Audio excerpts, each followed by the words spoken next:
We're finishing a series today called All Collars, and we've been talking about the different people that Jesus met in his ministry. And what we've kind of said was that the world assigns value to us by the color collar that we have, who you are, what you do as a person. And we see that Jesus values people so differently. He values people by calling, and there's a big difference in that, because it's not about who you are or what you do, but it's about what God is calling you to and what he's called you to do.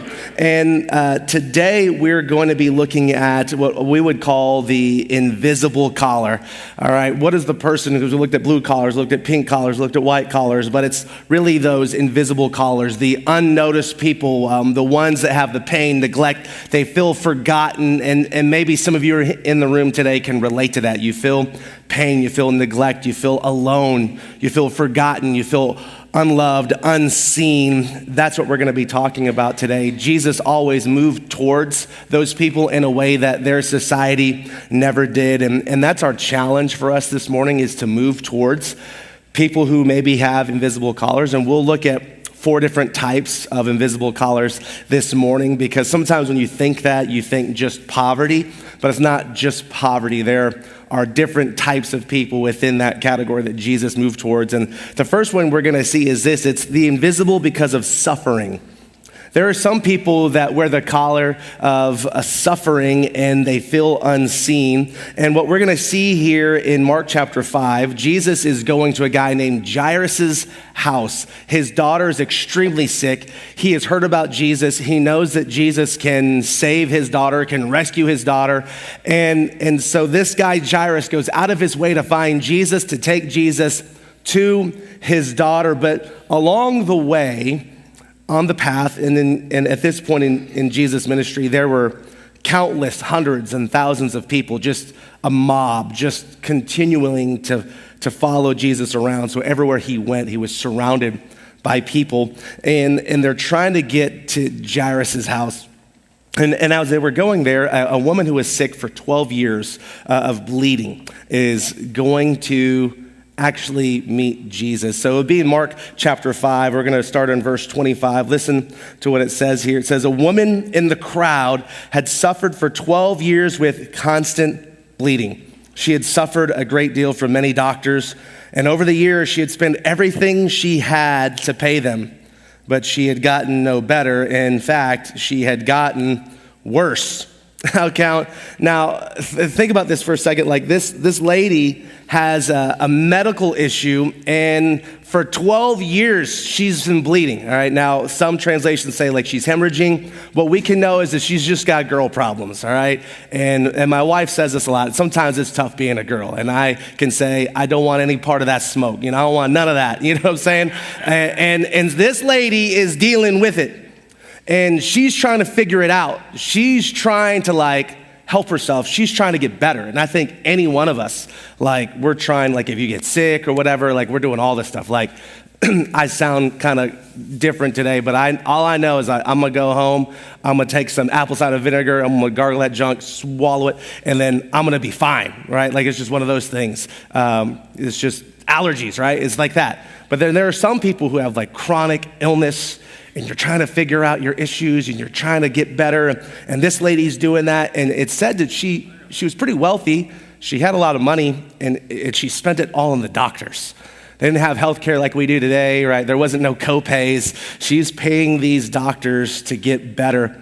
And in their culture, they would have something called the Jewish Talmud. And the Talmud is what told them basically here's some rules, here's some principles, here's some thoughts, here's some ideas. If you get sick, here's some things. And there was actually a reference for this, for girls that were having this issue of bleeding.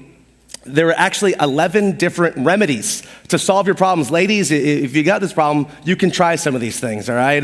And you can just let us know how this works. But some of them were potions, and some of them were superstitious. And I don't know about you, I've never been superstitious, just a little stitious. That's a stupid joke. But, all right. So here was one of the things you could do. All right, here's one of the things you could do. A woman could carry an ear of corn as long as it was from the dung of a white donkey, all right? So if you're struggling with bleeding, ladies, that's what you do. You just find a white donkey, You give it some corn, wait for that kernel to pop out, and you carry it, all right? Probably will make you feel better sometime soon. Make you forget about it, right? For sure. Isn't it wild? Like, can't we thank God for modern medicine? A little bit. It's like, you know what? Doctors, they'd be like, you know what, girl, you just need some Midol, all right? You're going to be all right. This will happen to you every month, okay? It'll be okay. But no, this is so much more than that. The doctors were failing her. There's no WebMD. She can't go on there, type it up and go, I'm having this issue. She's probably tried all the essential oils, right? And like nothing is working for this woman. And on top of that, you know, they were probably trying all kind of like roots and weird potions and all this kind of stuff. And I'm just thinking, because like I've had a wife when we had babies, and this was the deal, like with that much blood loss, she's probably iron deficient. This lady just needs a steak. You know what I'm saying? Like that would probably help her out a lot. But we know that she is suffering.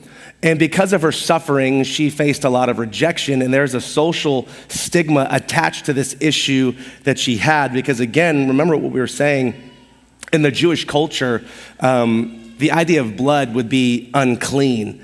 And literally for women, they would ceremonially be unclean every single time that happened. They would have to be unclean. They have to be purified before they could even go back to the temple, before they could be around God. And you can read Leviticus chapter 15 to like read about Jewish law and what it was like for a lady.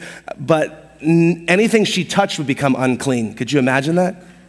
Everything she touched would be unclean. It's like, oh, I don't want to. Remember like when COVID was around, like no one wanted to touch nothing. It was like, I don't know. Could you imagine if that was your whole life, everything you touched, everyone would say like, this is unclean. I cannot be a part of this. I don't want to touch her. So that meant people would avoid her. People would not touch her or her clothes.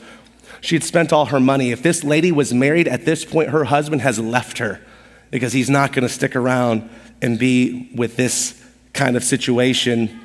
She would not be allowed in the temple. So the one place where you feel like you should run to be like around God and ask for him to heal is the one place she's not even allowed to go to. She had nothing. She's physically sick and she's desperate. And you can tell here in this story as we're reading it, she's already broken all kind of laws and rules.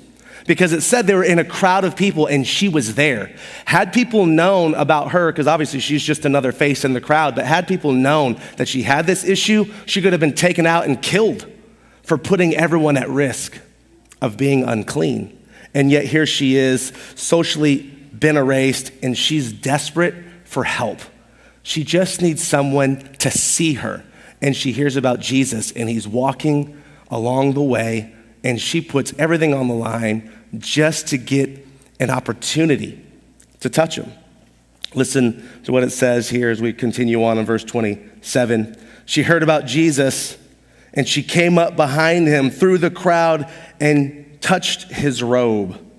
For she thought to herself, if I can just touch his robe, I'll be healed. And there's all kind of like powerful messages and things we can talk about through this. But this lady's just like, if I can just reach out and just touch his clothes, I don't even have to touch Jesus. I just need to touch his clothing. I know I'll be healed. She had heard about this man who was literally changing lives, and that's all that she's trying to do. And it says right there in verse 29, immediately the bleeding stopped.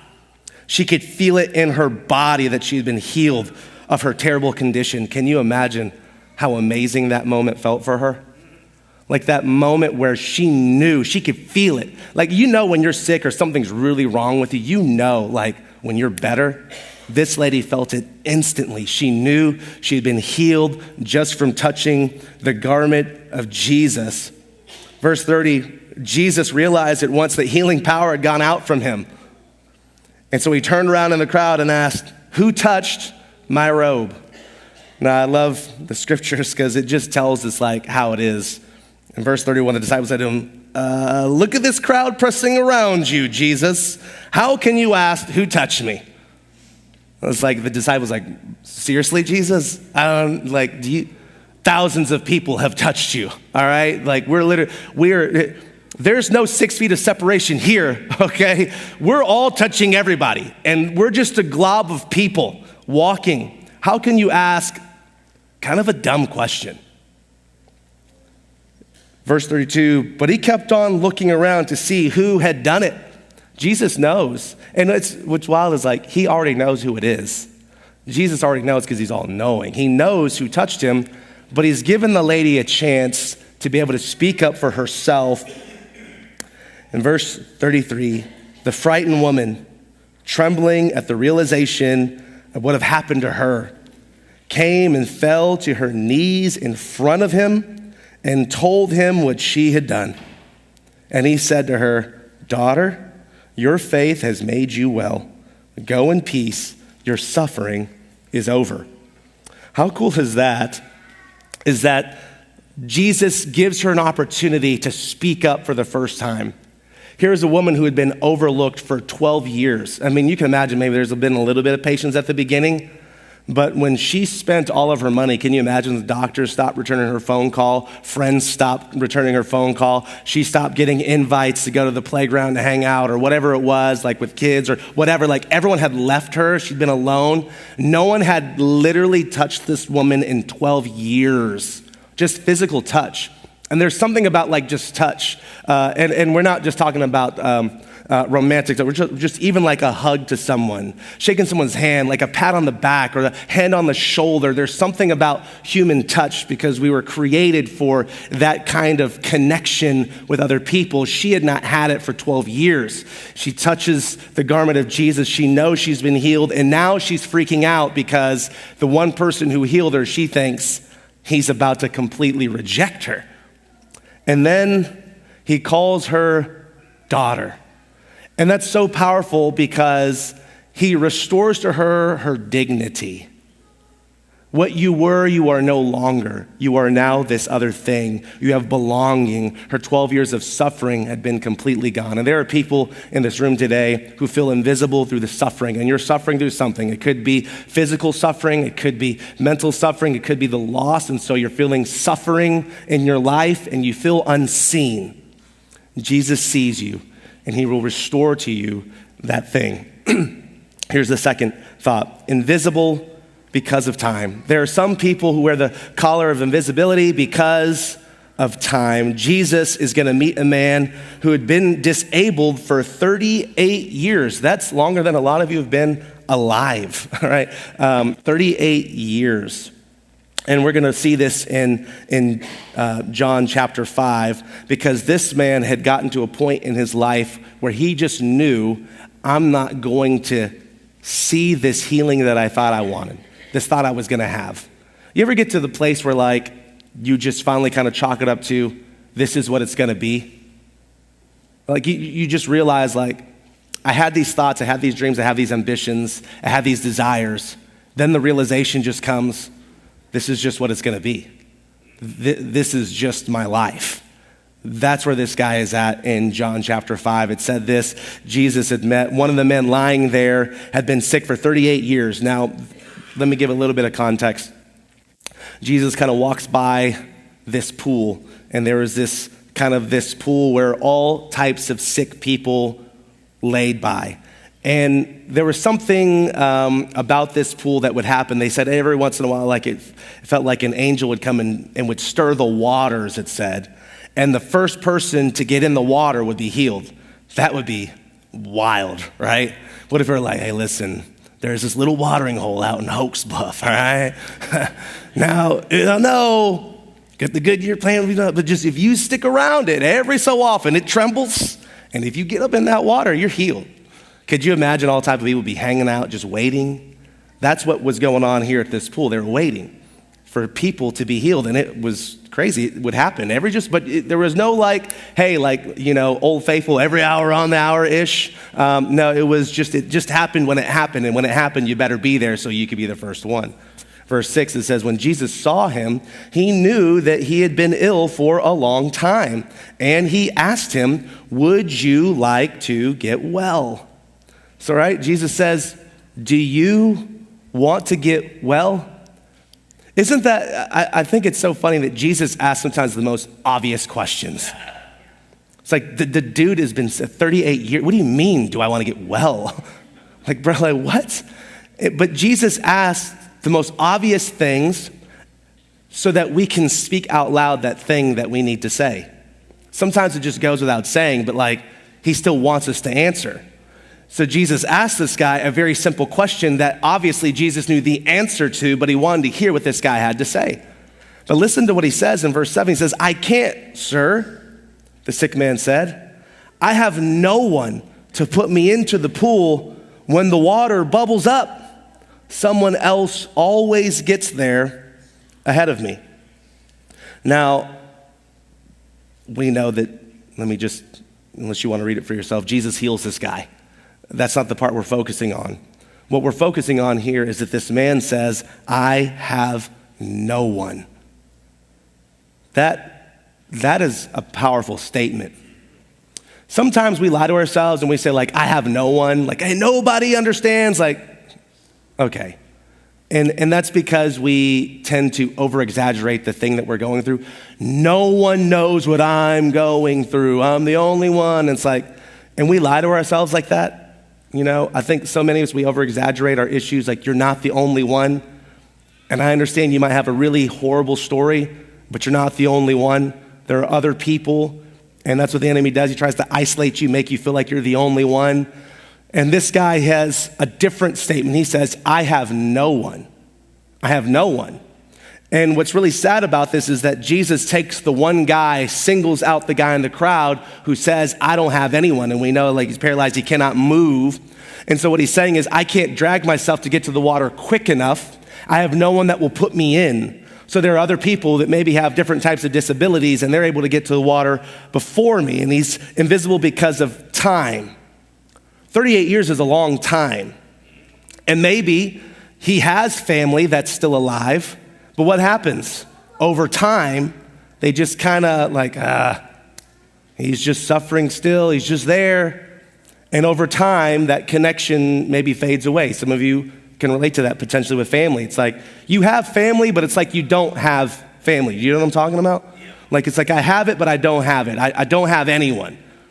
Like, hey, I can't even call them. They won't help me if I need it. Like, I have no one. This guy has no one. Maybe his family died off. We don't know. But we know, like, for 38 years, this guy's been sitting around a pool hopeless, and he's still by the one place that he knows he's never going to get help anyways. Which, can you imagine, like, the kind of, like, mental anxiety and anguish this guy is going through? He's literally sitting by the place that can heal him, and he knows he'll never get the healing. And yet he still stays there because someone left him there at one point, and then for 38 years, he just knows, this is my reality. I will forever watch other people experience joy while I'll live in the state of misery and pain and hurt and suffering. And over time, this was a man forgotten. No one checked on him anymore, and he was just there. Jesus saw him, and I want you to know that Jesus sees you. You are not invisible due to time. And if you feel forgotten, you are not forgotten. You are loved. Jesus sees you, and he's there for you, and he will help. You are never alone, even if you feel alone. The third type of caller we see today, they're invisible because of poverty. I think this is the one maybe we most suspected. But yet this was a lot of the culture in Jesus' day, the people experiencing poverty. And we see in Luke chapter 21, there's a very interesting kind of story that we see. And it kind of contrasts two different class of people. It says this in Luke 21, verse 1. It says, while Jesus was in the temple, he watched the rich people dropping their gifts in the collection box. Can you imagine? So they got like giving boxes. We have giving boxes, right? They're all kind of spread out. We got them in 3 different spots. But here's the difference. Jesus was sitting around watching people give. I've never done that on a Sunday. I'm gonna start. You know what I'm saying? I'm kidding. I'm not gonna. I might sit up there and watch. No, I'm kidding. I'm not. But Jesus does. It's kind of funny, right? Like they're sitting around the disciples. There's the giving boxes, and Jesus is like, we're gonna watch people give. And as they're giving, listen, it says the rich people were dropping their gifts in the collection box. Now, here's why it's a little different than what we have today. All the currency in Jesus' culture, they didn't have any paper bills, all right? They couldn't make it rain, all right? They would make it hail because all their currency was metal, all right? So it's not raining, it's hailing where they live, all right? And so what people would do is they would have their bags of money, all these coins, and they would give, but then these giving boxes were like trumpet shaped, all right? So you'd have like a kind of a wide mouth opening that funneled down into a metal box at the bottom. You ever been like, like Walmart, you drop a quarter and it spins around and you watch it go all the way, and then it's going, it's kind of like that, except it's all metal. It's a trumpet and you drop it in, so when you would throw your coin in, spin around, and then it would clang in the bottom, it would make a noise. And then the rich people would show up and they just start, boom, they're dropping it like, they're playing 25-cent slot machine. Bang, bang, bang, bang. And they're just dropping their coins and you just hear bang, bang, bang, bang. And it's causing a scene. So the more that you got, the more that you have, the more people looking at you like, wow, look at how much that person is giving. Could you imagine? Like, that'd be like you showing up one day like, all right, I got like $20, you get it all in ones, and you're like, oh, I gotta put it in the giving boxes, or I didn't, and you don't like give online, you don't automate your giving, you don't even use an envelope. You're like, oh, I just gotta put it in this giving box one at a time, and you're just making a spectacle. I give heartily as unto the Lord, he has blessed me. That's kind of what these guys were doing. They're just giving a little bit at a time. They're making a scene. Verse 2, it says, then a poor widow, she came by, and she dropped in 2 small coins. Some translations will say like 2 copper mites. The widow with 2 mites, you might have heard that before. See, there's these 2 little copper coins. So when this lady gives, you just kind of hear a think, there wasn't much noise at all. Jesus is now contrasting his disciples. And again, the purpose of watching wasn't to be judgmental. He's teaching his disciples something. All right, so there's always the point with Jesus. He's teaching them true generosity. He's teaching them something that no one else is going to be teaching them, because he taught in a way that no one else taught. So he's contrasting, like, here's these people, they're making a spectacle of their giving. And here's a little poor widow. She dropped in these 2 little coins, which seem so insignificant. Sometimes, like, even our society today, you feel like, man, what I can do is so insignificant. I can give something, it's so insignificant. Or my part in the church it's just so insignificant. It seems insignificant. But listen what Jesus says in verse 3. He says, I tell you the truth. Jesus said, this poor widow has given more than all the rest of them. For they had given a tiny part of their surplus. But she, as poor as she is, has given everything she has. Now, we don't know. There's a lot of speculation on this lady. We do not know for sure. Did she actually give the final 2 coins that she literally had? And some scholars believe she gave the last of her money. She would go home and she would wait to die. Some people might believe like, hey, this is literally all that she has to give in order to survive, but she's still giving because she understood that giving was better than keeping. And so she gave. We do not know. But yet this woman gives all that she has. And Jesus says, hey guys, I want you to understand something. It's not always about the amount. It's about the heart. So we say this at Cornerstone a lot. It's not ever equal giving. It's equal sacrifice. Hey, you could drop a $10,000 check. That might not be a sacrifice to you. But there could be another person who writes a check for $100. And that could be everything to that person. It all goes back to your heart and why you're doing it and what's the purpose. And Jesus is saying, this lady has no recognition, no applause. But I'm telling you, in eternity, they're going wild up there for her, because she has understood the secret that it's more blessed to give than to receive, and she's giving out of all that she has, not just out of her abundance. She gave more because the sacrifice for her was more than the person just sitting there making a spectacle of their giving. There's a heart behind the motive, and Jesus sees that, and he wants to know. And so maybe you're here and you don't have a lot, and I think we have to contrast this in America. Sometimes we feel like we're poor. Most of it we are not. Most of us are not. But then there are a lot of us that truly don't have a lot. What you see, and I believe this to be true in Scripture, is that little is much when God is in it. And when your heart is in the right place and you do things with the right purpose, God sees that and he knows, and he always honors and he always blesses. So again, it's what you are able to do in your situation. Some people aren't able to tithe, not because they don't have any money, because they just truly have nothing. So then there's a different way that they're looked at because of their heart attitude. What are they doing? You could be a person living in poverty and still be extremely stingy. It all goes down to your heart and how you give and how open you are. And we saw that there. The invisible because of poverty. Here's the fourth one, invisible because of social stigma. These are people that were invisible because of kind of society. And I think obviously we can relate to that in our society today, but watch what happens here in Luke chapter 7, verse 20. It says, John's 2 disciples found Jesus and they said to him, John the Baptist sent us to ask, are you the Messiah we've been expecting, or should we keep looking for someone else? When I read this, it just like kind of blows my mind a little bit, because John the Baptist literally baptized Jesus, like physically. He's the one that physically put Jesus under the water. So that's why we're actually having baptism service today. And we always talk about baptism by immersion, because you would put people under the water and because we're following the model of Jesus. Jesus was literally baptized by John the Baptist. John the Baptist said, this is a man I'm not even worthy to unstrap his sandals. This is the Son of God.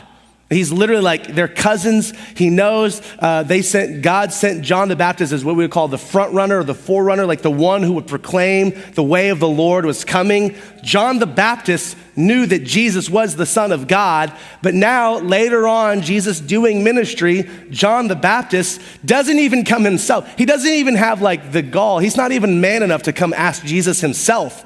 He's like, takes 2 of his guys, hey, go find Jesus and you go ask him if he truly is the Messiah. I think that's wild. And listen to what happens here. Are you the one we've been expecting? Because again, in Jewish culture, they thought that the Messiah was gonna come and rescue the Jews. They thought that the Messiah would rescue the Jewish people and that the Jews would be set apart and they would reign supreme. But God's plans were way greater than just one culture and one people group. Jesus came for the entire world. And because he came for the entire world, he did things so differently. And John the Baptist, he's kind of like, I don't even know if this is the guy, because he's not overthrowing the government. He's like advocating for things I hadn't advocated before.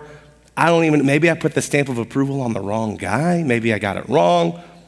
Here at verse 21, they walk up on Jesus doing this. At that very time, Jesus was curing many people of their diseases, illnesses, evil spirits, and he restored sight to many who were blind. Like, it's like, this is your, like, here's your sign moment. Like, they literally walk up, hey, we'd like to know if you truly are the Messiah. Jesus is literally healing people. It's like demons are like being cast, like, bam, demons are being cast out. Like, it's a whole thing going on right now. Right? People are seeing, like, they literally walk up on this whole like healing service. It's like, hey, we'd like to know if you really are the Messiah. We're bringing this message along to you. Like John the Baptist, if he could, he'd be sliding into Jesus' DMs like, yo, are you for real? Like, is this happening?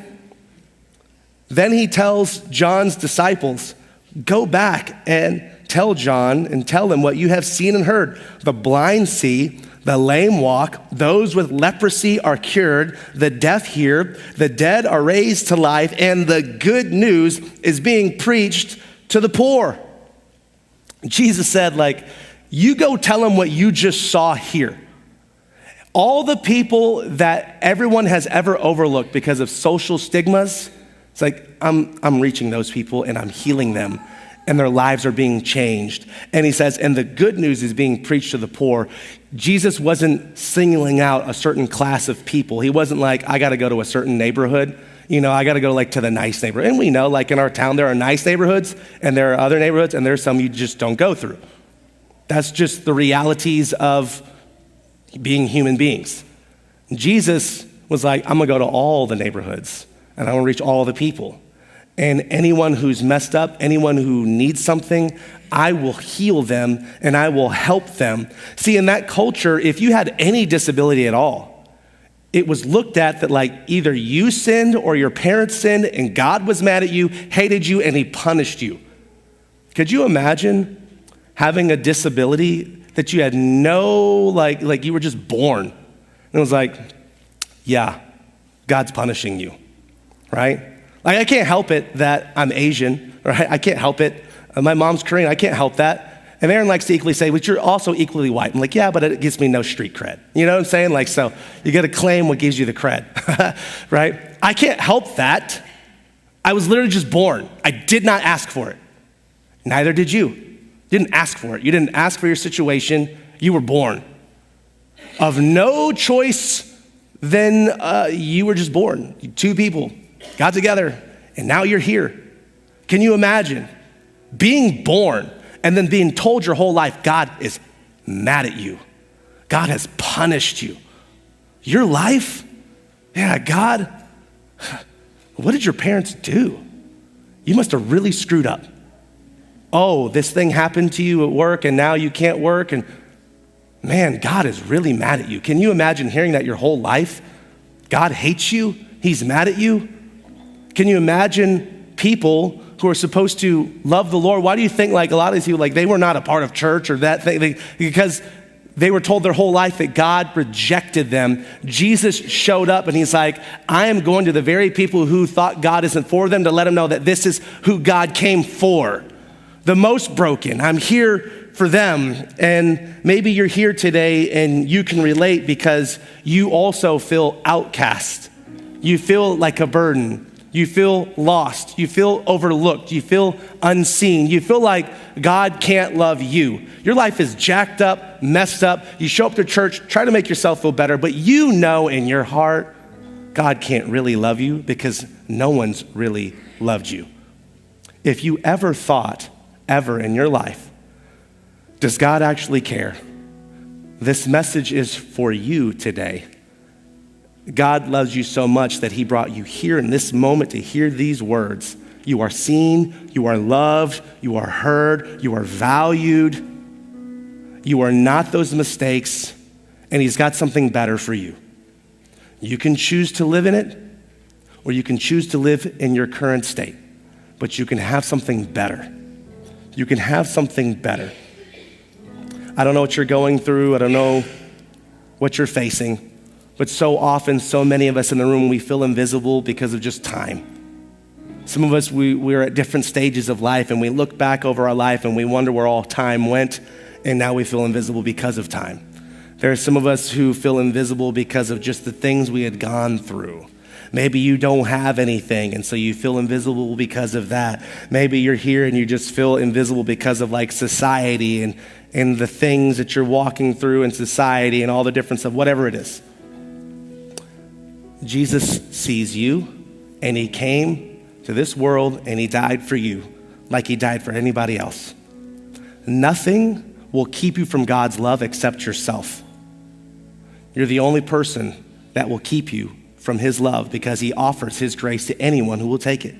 It's just simply putting your faith and trust in him, and he will save you, he will make you new, and he will bring you on a journey that it will be the best journey you've ever been on in your entire life. Let's pray.